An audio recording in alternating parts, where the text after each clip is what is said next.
how to buy a used dryer and not get ripped off.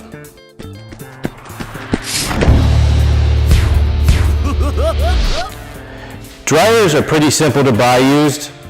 The old ones work really good and they're easy to fix as well for repairmen if it does go bad. If you do buy a used dryer, all you have to do, and don't skip this step, is tell the owner to put some towels in there and run it for 5 minutes and make sure it's getting hot.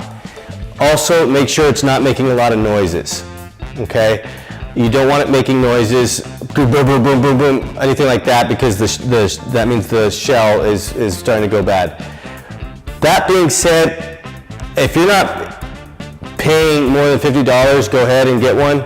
But I do highly recommend getting it from a storefront vendor or a vendor that has a warranty for 3 months to a year, and they deliver it and install it themselves. I think that's just the best way to go. You get what you pay for, and dryers can be finicky as well. They could get noisy. The heating element can go bad. I'm not too concerned about you buying a dryer used as I am buying a washing machine. In my other video, that's a big no-no. Don't buy a washing machine used unless it's from a vendor. So a dryer, I feel more comfortable if you go buy one from a private owner.